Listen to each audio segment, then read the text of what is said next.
Vamos aqui continuar o nosso estudo. Eu peço desculpas porque foi cortado abruptamente nosso último estudo. Nós paramos aqui quando o Ananias coloca que ele, depois que ele viu a crucificação e que o olhar dele se cruzou com o olhar do Cristo, aquilo mexeu com ele. Foi algo que o impressionou profundamente. E quando ele ouviu as notícias de que o Cristo havia ressuscitado, ele foi procurar Simão Pedro, ele foi procurar os apóstolos, e ele coloca aqui que ele, como Jesus coloca, né, abandona a ti mesmo, né, se desapega, se liberta do ego, é isso que Jesus coloca, se desfaz, né, das coisas que te prendem nesse mundo, toma a tua cruz, ou seja, aquilo que você precisa passar, aquilo que você precisa aprender, e me segue. Não é seguir os passos de Jesus, mas seguir os ensinamentos, colocar em prática aquilo que Jesus ensinou. Então nós vemos aqui, quando ele diz, desejoso de compartilhar o trabalho que Jesus deixou aos que lhe pertenciam, regressou a Emaús, dispôs dos bens materiais que possuía e esperou os apóstolos galileus em Jerusalém, onde se associou a Pedro nas primeiras atividades da igreja, né? Lembrando sempre que é a Assembleia, né? Aquele grupo do caminho que formou a Casa do Caminho. A essência dos ensinamentos do Cristo vitalizar ali o espírito. Os achaques da velhice haviam desaparecido. Vamos lembrar que ele é um homem idoso. Então as dores, as coisas da velhice sumiram. Logo que João e Felipe chegaram a Jerusalém para cooperar com o antigo pescador de Cafarnaum, né, Simão Pedro, na edificação evangélica, combinaram sua transferência para Jope, a fim de atender a inúmeros pedidos de irmãos desejosos de conhecer a doutrina. Ali estivera até que as perseguições intensificadas com a morte de Estevão obrigaram-no a retirar-se. Saulo bebia-lhe as palavras com singular enlevo, né, encantamento, como quem franqueava um mundo novo. Ele estava ali descobrindo um mundo novo para ele. Né? A referência às perseguições avivava os remorsos acerbos, né, ásperos, duros, né, os remorsos, né, dele ter perseguido tanta gente. Ele pôs na cadeia homens, mulheres, crianças. Ele mandou apedrejar, ele é o responsável pela morte de Estevão e de outros, né, que foram condenados à morte. Então, a referência às perseguições avivava os remorsos acerbos. Em compensação, a alma estava repleta de votos sinceros, promissores de uma vida nova, da transformação, votos verdadeiramente sinceros. É verdade, dizia enquanto o narrador fazia longa pausa. Vinha Damasco com a outorga, né, com o consentimento, com a permissão do templo de Jerusalém, para vos levar preso a Jerusalém. Mas foste vós que chegastes com a outorga, né, com o consentimento, com a permissão, né, com o mandato ali de Jesus. Mas foste vós que chegastes com a outorga de Jesus, e a ele me jungistes, né, me unistes, né, para sempre. Colocando ali, né, ele veio com o mandato, ele veio com o consentimento ali, pelo amor e pela misericórdia de Jesus. Ele veio em nome de Jesus e ele atou Saulo de Tarso a Jesus. Se vos algemasse na minha ignorância, levar-vos-ia ao tormento e à morte. Vós, salvando-me do pecado, transformastes-me em escravo voluntário e feliz. Aqui nós vemos a marca da transformação. Então, ele com a consciência do erro, a consciência do orgulho, da voluntariedade dele, e ali a consciência da misericórdia e dele poder começar tudo de novo, começar do zero. E todos nós temos essa mesma chance todos os dias, começarmos do zero, fazermos tudo diferente, mudarmos a nossa encarnação, que é o que Paulo está fazendo aqui, está virando a chave. Ele está mudando toda a encarnação dele. Ananias sorriu, sumamente satisfeito. Saulo pediu-lhe então falasse de Estevão, no que foi atendido com solicitude. Em seguida, pediu informes de sua viagem de Jope a Jerusalém. Por quê? Porque ele queria ouvir de Ananias, sobre Abigail, é óbvio. Ele se interessou pela passagem de Ananias por Jope. Com muita prudência, desejava do benfeitor qualquer alusão a Abigail. Formulando o pedido, fê-lo com tal inflexão carinhosa, que o velho discípulo, adivinhando-lhe o intuito, falou com brandura. Ananias comentando aqui agora. Não precisarás confessar teus anseios de moço. Leio em teus olhos o que principalmente desejas.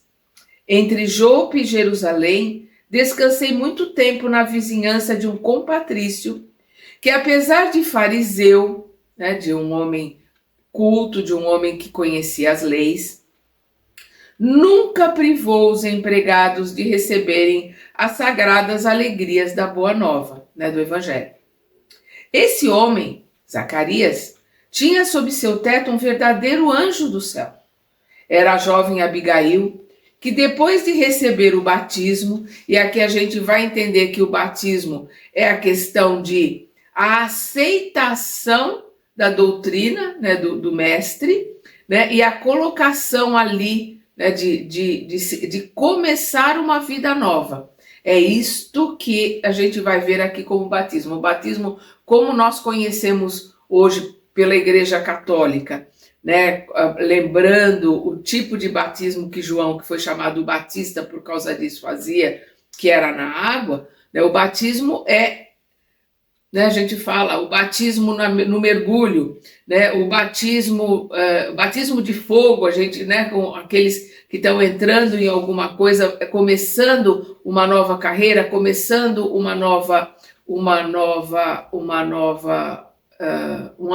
a pôr em prática um novo aprendizado, como no batismo do mergulho, por exemplo. Então, é na essência da palavra batismo, no sentido de começar algo novo que está aprendendo agora.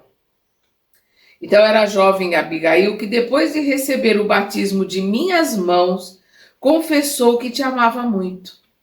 Falava do teu amor com ternura ardente e muitas vezes me convidou a orar pela tua conversão a Jesus. E aqui nós vamos lembrar, no livro No Mundo Maior, tem um capítulo sobre a prece. No livro Missionários da Luz, nós vamos ver o capítulo A Intercessão. No livro Entre a Terra, todos do André Luiz, gente. Então, tem todos aqui no canal. É só ir lá na playlist. No livro Entre a Terra e o Céu, nós vamos ver a prece refratada, a prece que está sendo direcionada para uma pessoa que não tem condições de recebê-la e ela vai ser atendida por outro grupo. Então, nós vamos ver o poder da prece e o poder da intercessão nesses livros. O que nós estamos vendo aqui? Nós vamos vendo que a Abigail orava para que Saulo se transformasse. Ela pediu a Ananias, Ananias estava orando por ele. Com certeza, Estevão e Abigail, no plano espiritual, estavam intercedendo para que Saulo acordasse, para que Saulo fosse ajudado a se converter, a conhecer a palavra do Cristo. E aí nós estamos vendo o poder da prece, o poder do pedido, o poder dessa intercessão que é pedida aos planos superiores. Um Saulo ali, começando uma vida nova. Saulo ouvia emocionado e, após ligeiro intervalo em que o amoroso velhinho parecia meditar, voltou a dizer como se falasse consigo. Sim, se ela ainda vivesse. Ele lembrando e pensando em Abigail. Ananias recebeu a observação sem surpresa e acentuou. Desde que se aproximou de mim, Ananias falando, Notei que Abigail não ficaria muito tempo na terra. Suas cores esmaecidas, o brilho intenso dos olhos, falavam-me da sua condição de anjo exilado, mas devemos crer que ela viva no plano imortal. Então ele já havia percebido que a Abigail estava no processo de desencarne, e ele coloca aqui, mas devemos crer que ela viva no plano imortal. Eles sabem que ela está no plano espiritual. E quem sabe? Pergunta aqui Ananias. Talvez suas rogativas aos pés de Jesus hajam contribuído para que o Mestre te convocasse à luz do Evangelho às portas de Damasco. Então aqui nós estávamos falando da intercessão. Vamos lembrar também que Jesus ensinou aos seus discípulos, que se tornaram os apóstolos, que montaram ali a casa do caminho, que orassem por quem vos persegue. Orem por quem vos persegue, orem pelo inimigo. Então, com certeza, todos os apóstolos ali na casa do caminho estavam sim orando por Saulo. O velho discípulo do caminho estava comovido. Recebendo aquelas carinhosas evocações, Saulo chorava. Compreendia sim que Abigail não poderia estar morta. A visão de Jesus redivivo bastava para dissipar-lhe todas as dúvidas. Certamente, a escolhida de sua alma apiedara-se de suas misérias, rogara ao Salvador com insistência lhe socorresse o espírito mesquinho, e por venturosa coincidência, o mesmo Ananias que lhe havia preparado o coração para as bênçãos do céu, quer dizer, o mesmo Ananias que havia preparado Abigail, para o coração para as bênçãos do céu. E a gente sabe que não existe coincidência, não existe acaso. São planos elaborados pelos espíritos superiores. Então, o mesmo Ananias que lhe havia preparado Abigail, o coração para as bênçãos do céu, estendera-lhe igualmente as mãos amigas, cheias de caridade e perdão. Agora, pertencia para sempre àquele Cristo amoroso e justo, que era o Messias prometido. Ali ele já reconhece desde o começo que Jesus é o Messias. Jesus é o Cristo, É aquele que foi ungido, uma prática judaica de ungir com óleo, para colocar aquele que foi separado, escolhido. Agora pertencia para sempre àquele Cristo amoroso e justo, que era o Messias prometido. Das emoções extremas que lhe caracterizavam os sentimentos, passou a considerar o poder do Evangelho, examinando seus ilimitados recursos transformadores. Queria mergulhar o espírito nas suas lições iluminadas e sublimes, banhar-se naquele rio de vida, cujas águas do amor de Jesus fecundavam os corações mais áridos e desertos. Olha a colocação, quando, relembrando os capítulos que nós já lemos, a gente poderia ver uma frase tão poética, tão amorosa, tão verdadeira, tão sincera, em relação ao Cristo, como ele está colocando aqui, eu vou repetir. Queria mergulhar o espírito nas suas lições iluminadas e sublimes, banhar-se naquele rio de vida verdadeira, a vida da eternidade, cujas águas do amor de Jesus fecundavam os corações mais áridos e desertos. Então ele faz uma metáfora aqui de banhar-se naquele rio, de que o rio é de vida, de prosperidade no sentido verdadeiro para a eternidade, cujas águas, que são o amor de Jesus, fecundavam, faziam nascer os corações, faziam nascer nos corações mais áridos e desertos os ensinamentos, o amor, a sublimidade dos ensinamentos de Jesus. Aquela meditação profunda empolgava ali agora a alma toda.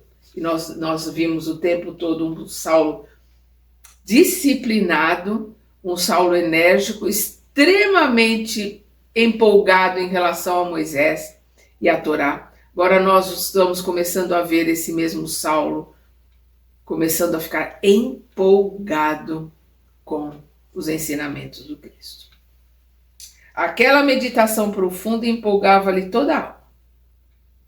Ananias, meu mestre, olha a colocação que ele faz, disse o ex-rabino com entusiasmo, onde poderei obter o evangelho sagrado? O antigo discípulo sorriu com bondade e observou, antes de tudo, e não me chames de mestre. Então aqui nós vamos ver duas coisas. Ele fala, Ananias, meu mestre, a necessidade que todas as pessoas têm de ter um ídolo, de ter um mestre, e a humildade e a consciência da sua posição, porque a humildade é isso. A pessoa, humildade não é ser capacho, né, como as pessoas às vezes pensam, não é ser subserviente. Humilde é aquele que reconhece as suas qualidades, mas reconhece os seus defeitos, sabe exatamente quem é, a posição que ocupa e o lugar que está. Isso é o humilde verdadeiro. Então ele, com uma consciência, uma razão muito forte, com muita humildade, ele coloca, antes de tudo, não me chames de mestre, porque ele sabia que ele era só um canal. E por isso ele não aceita o elogio, ele não aceita ser chamado de mestre, porque ele também é um aluno, ele também é um discípulo do mestre. Mestre é Jesus. Então, antes de tudo, não me chames de mestre. Este é e será sempre o Cristo. Né? Será sempre Jesus. O Cristo. O Messias, né? Que é isso que quer dizer. Nós outros, né? Eles, alunos, aprendizes, discípulos, nós outros, por acréscimo da misericórdia divina, somos discípulos, né? Alunos, irmãos na necessidade e no trabalho redentor. Quanto à aquisição do evangelho, somente na igreja, né, na assembleia, naquela reunião do caminho, tá sempre o caminho entre aspas, porque é assim que eram chamados os seguidores de Jesus. Então, quanto à aquisição do evangelho, somente na igreja do caminho em Jerusalém, poderíamos obter uma cópia integral das anotações de Levi. Isso aqui é muito interessante porque os teólogos colocam que o primeiro evangelho é de Marcos e que foi escrito entre os anos 60 e 70 depois de Cristo, que é o primeiro evangelho. Da mesma forma que os teólogos colocam que Tiago, né, o maior, Tiago, irmão de João, o evangelista, é o primeiro mártir, que ele desencarna ali entre, alguns colocam, entre 41 e 44, a maioria coloca como 44 o desencarne dele, porque Herodes manda decapitá-lo, coloca ele como o primeiro mártir, o primeiro discípulo a ser martirizado depois da morte de Jesus, né, do desencarne de Jesus. E aqui, com a colocação, com Emmanuel nos trazendo a história verdadeira ali, né, que ele coloca de Paulo de Tarso, nós vamos ver que o primeiro mártir foi Estevão, né? E que os primeiros evangelhos escritos que circularam entre aqueles que se colocavam como aprendizes e discípulos de Jesus, já circula aqui, né? A gente já vê isso, o Estevão, ano 35, pegando os escritos de Pedro, nós estamos vendo aqui 36, o Saulo pegando os escritos do Ananias, né? Então, na realidade, 35, 36 já está circulando essas anotações de Levi, né? Que é chamado de Mateus, depois por Mateus, como Mateus, né? O judeu tem essa colocação de que o nome está ligado ao que ele se predestinou, aquilo que ele faz. Então, por isso Jesus muda o nome, porque todos aqueles que eram discípulos, eles iriam mudar a sua, digamos assim, a sua vida, o seu propósito, o seu trabalho na vida. Então, Simão ele chama de Pedro, Levi ele chama de Mateus e por aí vai.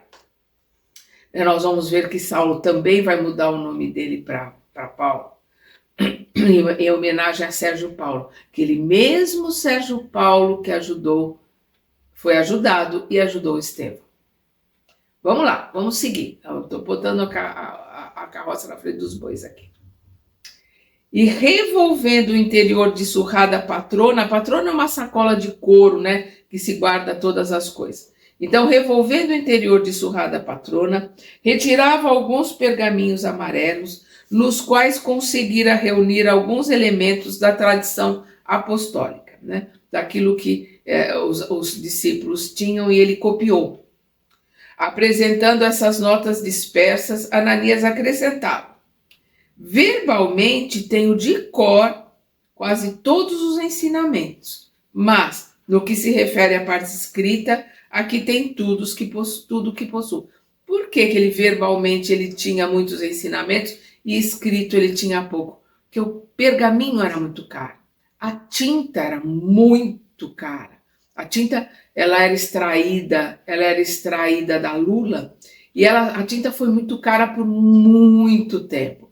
O pergaminho foi muito caro por muito tempo. Nessa época era extremamente caro. Então o que ele pôde pegar de pergaminho, ele anotou as coisas mais importantes ali que ele não queria esquecer de jeito nenhum. E a grande maioria ele sabia de cor, ele sabia, né, por ter aprendido, mas para escrever tudo, ele teria que ter dinheiro para comprar esses pergaminhos e essa tinta, coisa que ele, por ser pobre, não tinha.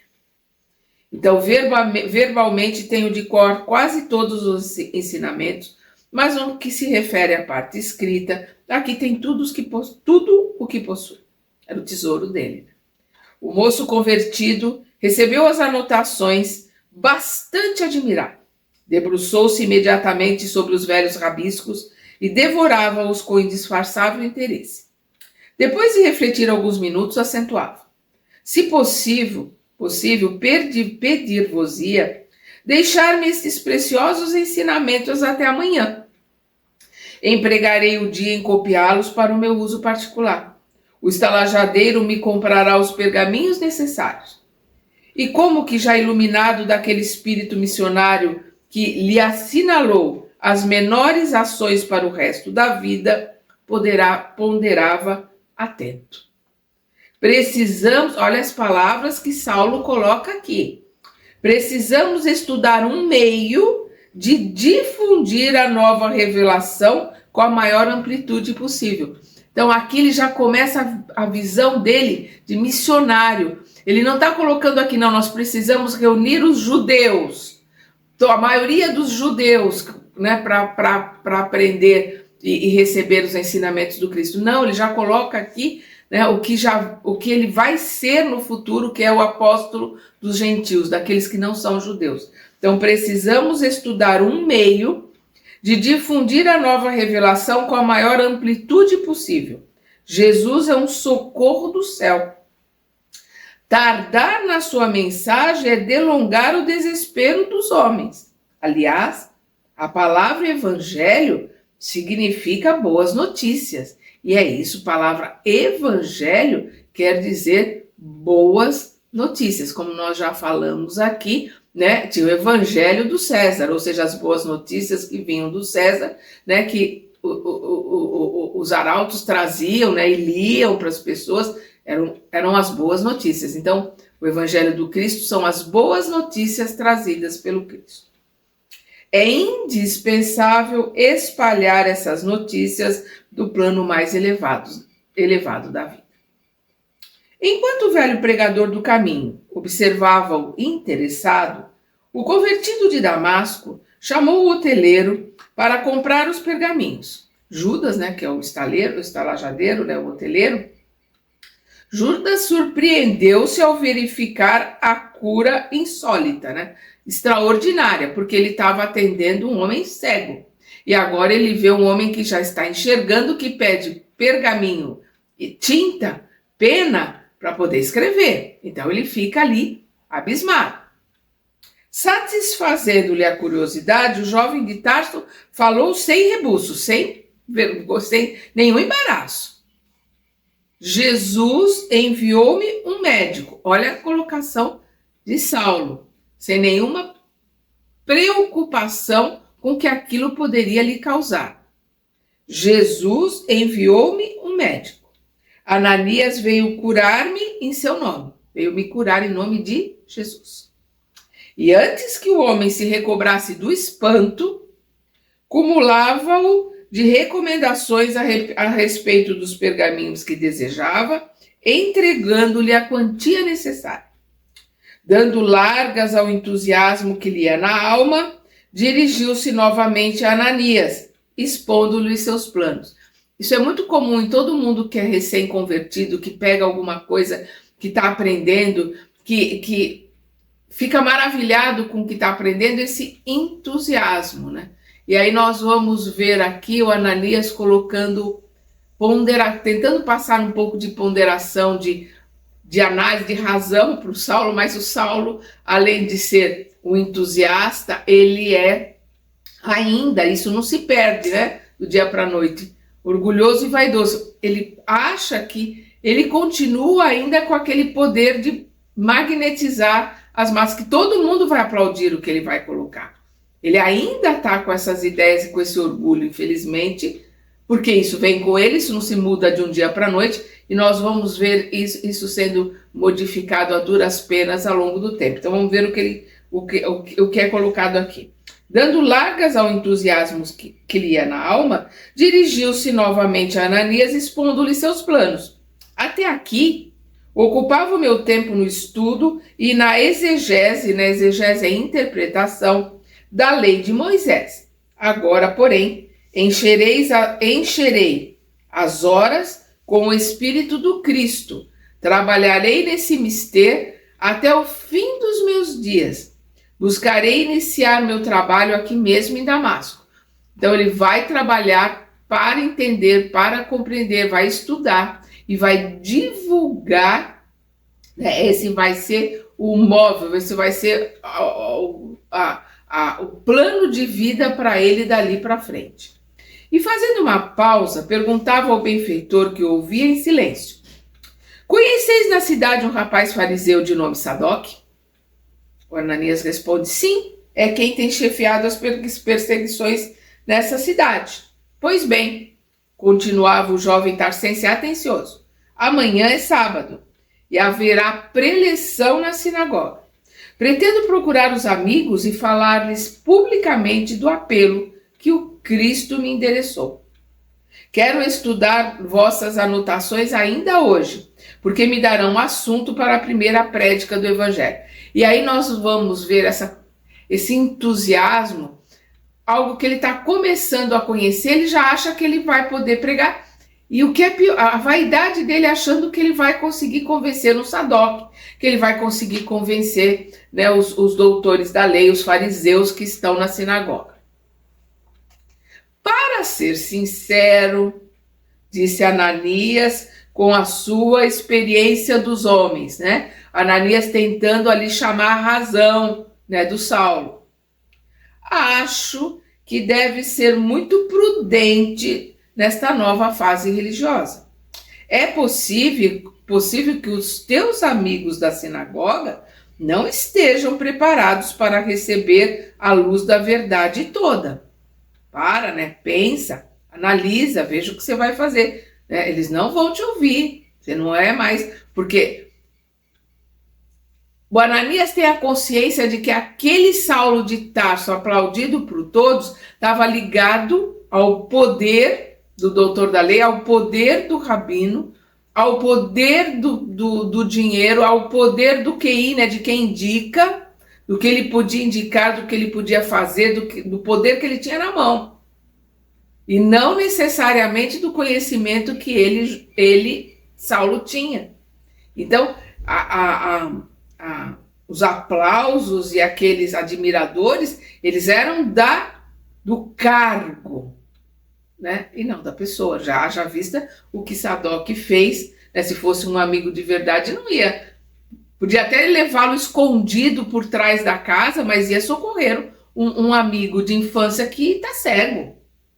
Né? Não, imagina, ele quando ouviu falar que ele estava falando de Jesus, ele quis distância, não queria, não era um amigo enquanto podia lhe oferecer alguma coisa. Se não vai poder lhe oferecer nada, só problema, não se interessou mais. Então é isso que o Ananias está chamando a atenção dele. A má fé tem sempre caminhos para tentar a confusão do que é puro. Sempre vão achar um caminho para sujar aquilo que é limpo, que é iluminado, que é puro. Mas, se eu vi Jesus, ó o salmo, mas, se eu vi Jesus, não tenho o direito de ocultar uma revelação incontestável, exclamou, o neófito, o novato, como a salientar antes de tudo a boa intenção que o animava. Boa intenção ali com presunção e vaidade, sem refletir a realidade dos fatos. Sim, não digo que fujas do testemunho, explicou calmo o velho discípulo, mas devo encarecer a maior prudência nas atitudes, não pela doutrina do Cristo, superior e invulnerável a quaisquer ataques dos homens, mas por ti mesmo. Para e pensa na situação. Aqueles que falam do Cristo são presos e são condenados à morte. Ele veio ali justamente para fazer isso com Ananias. Por mim nada posso temer. Olha o salmo. Por mim nada posso temer. Se Jesus me restituiu a luz dos olhos, não deixará de iluminar meus caminhos. Aqui a confiança em Jesus.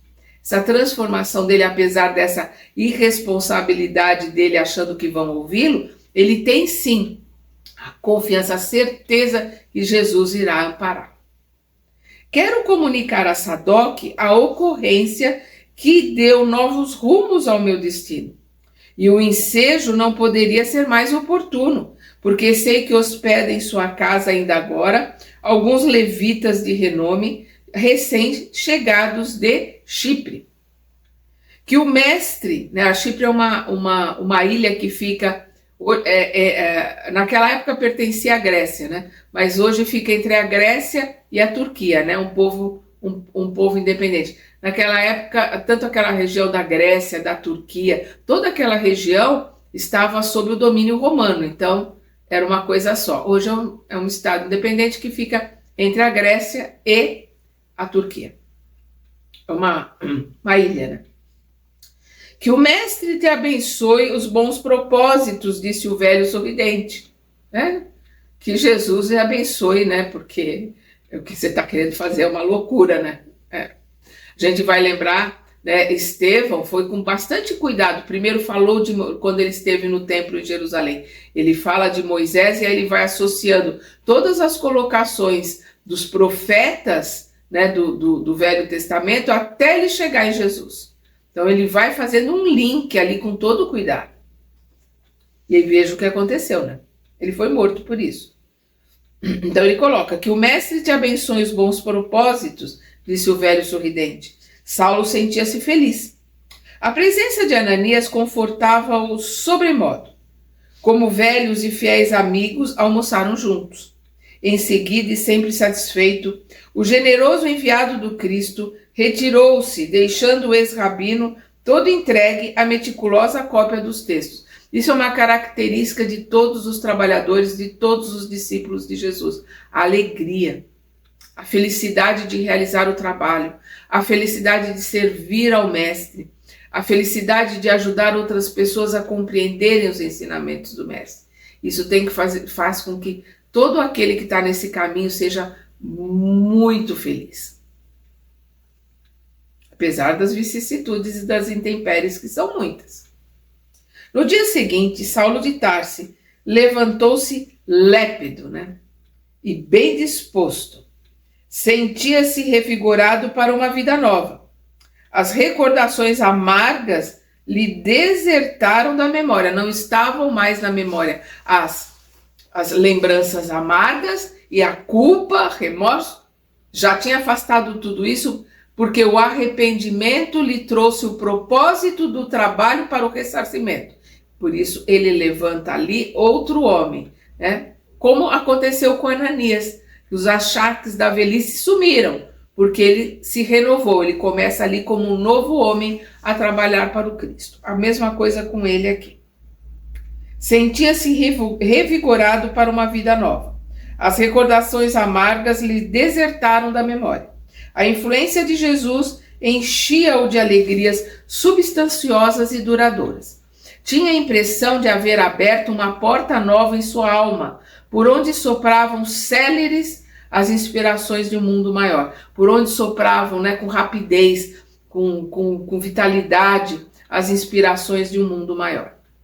Depois da primeira refeição, não obstante o dissabor que a atitude de Sadoc lhe causara, procurou avistar-se com um amigo, levado pela sinceridade que lhe pautava os mínimos atos da vida. Ele era assim franco, sincero, honesto. A hipocrisia nunca chegou perto do Saulo, porque ele errou muito, mas ele não foi hipócrita, ele não fingiu uma única vez. Ele sempre trabalhou dentro daquilo que ele achava que era o certo, daquilo que ele pensava. Então, levado pela sinceridade que lhe pautava os mínimos atos da vida. Não encontrou, contudo, na residência particular. Um servo informou que o amo saíra com alguns hóspedes em direção à sinagoga. Saulo foi até lá, foi à sinagoga. Os trabalhos do dia estavam iniciados. Fora feita a leitura dos textos de Moisés. Um dos levitas de Sítium é uma cidade que fica na ilha de Chipre, havia tomado a palavra para os respectivos comentários. A entrada do ex-rabino provocou curiosidade geral, ele era muito conhecido. A maioria dos presentes tinha conhecimento da sua importância pessoal, bem como do seu verbo ardoroso e seguro, da sua eloquência como orador. Sadoc, porém, ao vê-lo, fez-se pálido. E mais ainda quando o jovem de Tarso lhe pediu uma palavra em particular. Imagina o medo do Sadoc. E se aquilo foi alguma coisa que aconteceu? Ele não está mais cego. Ele recebeu ajuda e não recebeu de mim. Tô ferrado, vou perder o cargo. Ele está ali achando que ele o Saulo vai dar uma dura nele por ele não ter socorrido, não ter atendido. Sadoc, porém, ao vê-lo, fez-se pálido e mais ainda quando o jovem de Tarso lhe pediu uma palavra em particular. Embora contrafeito, foi-lhe ao encontro. Cumprimentaram sem dissimular a nova impressão que já agora mantinham entre si. Porque Sadoc ouviu que ele estava falando de Jesus, ele está ali com os dois pés atrás, que achando que ele foi enfeitiçado, que aquilo é magia, que fizeram com ele, essas ideias que eles tinham. Em face das primeiras observações do novo evangelista, do novo discípulo de Jesus, formuladas com um tom amável, o amigo de Damasco explicou, evidenciando o seu orgulho ofendido.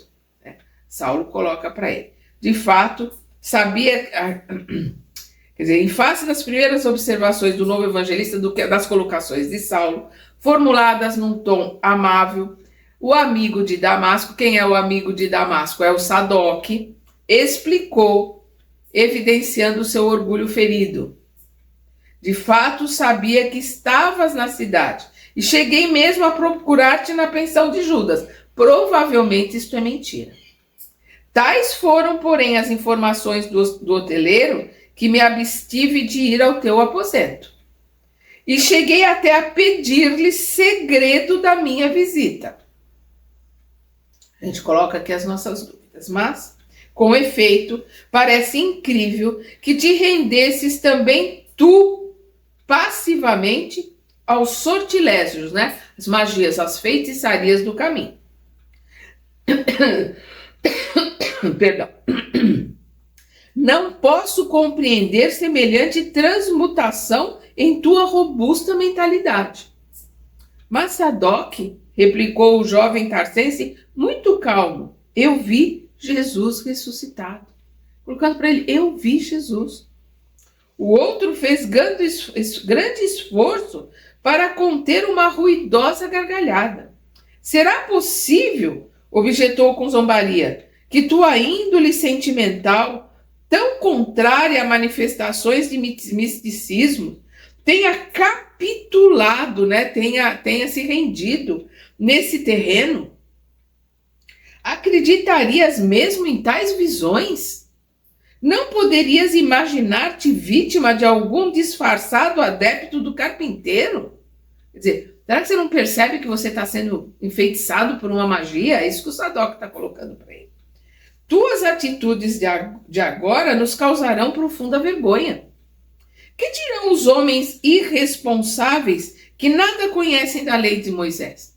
Que dirão aqueles que não conhecem os ensinamentos de Moisés, quando vem um rabino, um doutor da lei, falando de Jesus? Ele está colocando ali, você está sendo irresponsável, você está atrapalhando, está indo contra tudo. Exatamente, ele está indo contra tudo aquilo que ele pregou até ali, porque ele era perseguidor dos homens do caminho, e agora ele está se colocando como um adepto, um neófito ali dos homens do caminho. E a nossa posição no partido dominante da raça, ali como doutores da lei, ele Saulo como rabino. Os colegas do farisaísmo hão de arregalar os olhos quando souberem da tua clamorosa defecção, da sua deserção. Quando aceitei o encargo de perseguir os companheiros do operário de Nazaré, reprimindo-lhes as atitudes perigosas, filo pela amizade que te consagrava. Eu estou perseguindo os seguidores do operário, do carpinteiro de Nazaré, por sua causa, pelas suas ordens, por aquilo que você colocou. Isso que ele está colocando ali para ele. E não te doerá a traição dos votos anteriores? Quer dizer, você está indo contra tudo que você colocou.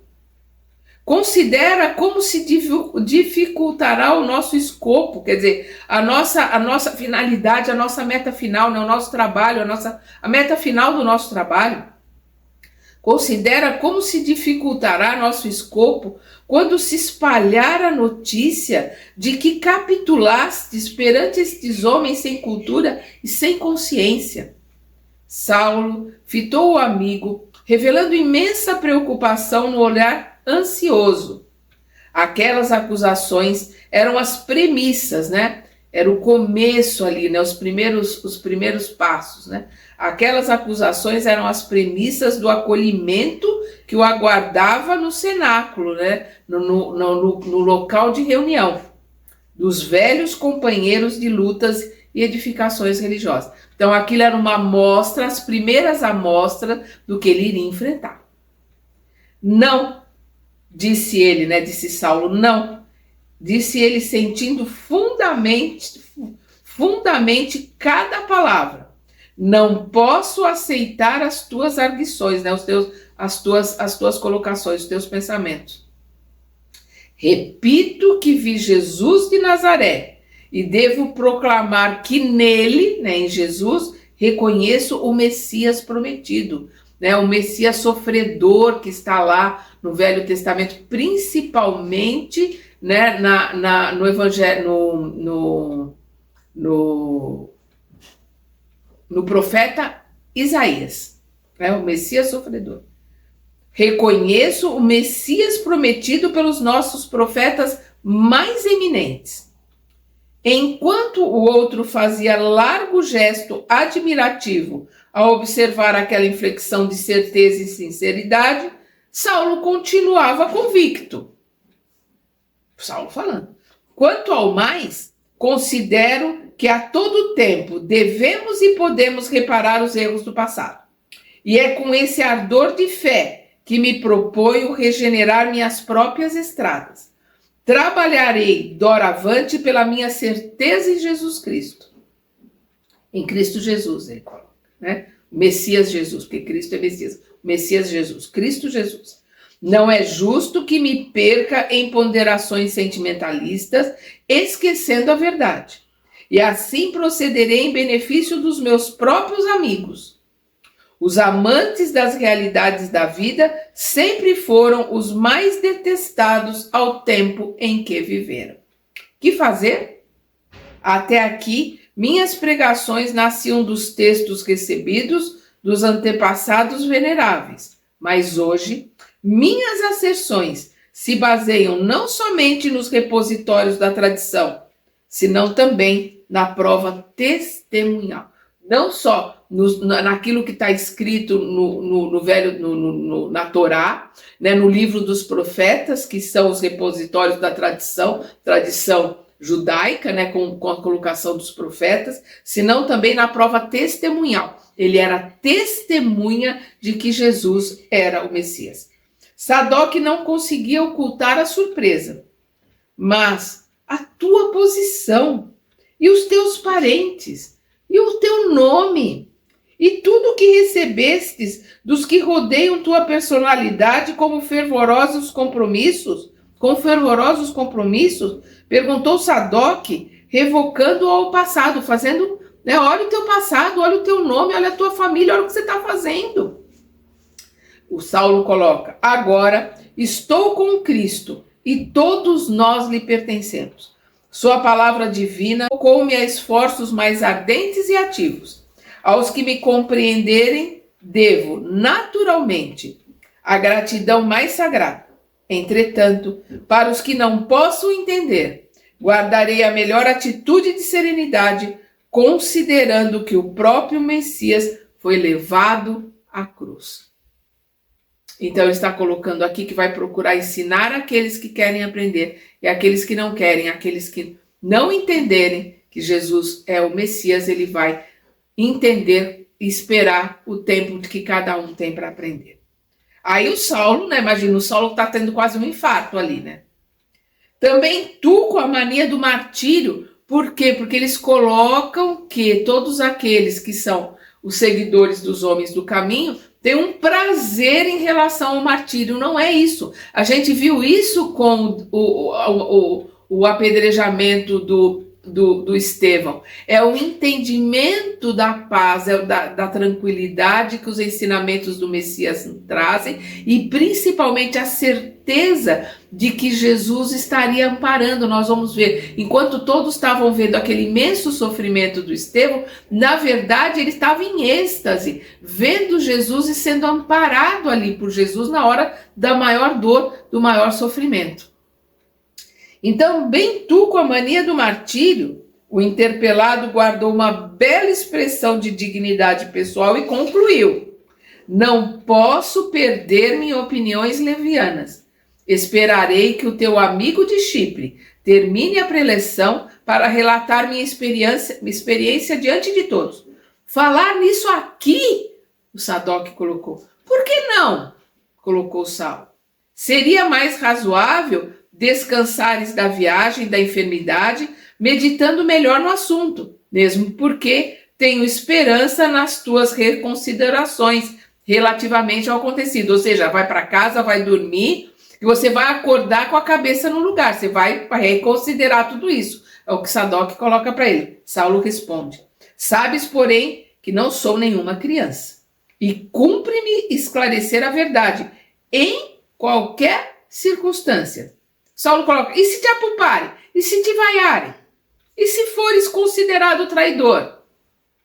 Ele responde, a fidelidade a Deus deve ser maior que tudo isso aos nossos olhos. A fidelidade a Deus, porque Jesus é um enviado de Deus, é o Messias, é aquele que veio trazer a boa nova, né? Os novos ensinamentos. A fidelidade a Deus deve ser maior que tudo isso aos nossos olhos. Então, aquela colocação indomável, aquela disciplina, todo aquele vigor que ele tinha a Deus falando de Moisés, ele continua tendo a Deus, agora ele vai falar de Jesus. E nós vamos parar por aqui, né, com essa colocação maravilhosa de Saulo. A fidelidade a Deus deve ser maior que tudo isso aos nossos olhos, e continuaremos esse nosso estudo na semana que vem. Até lá!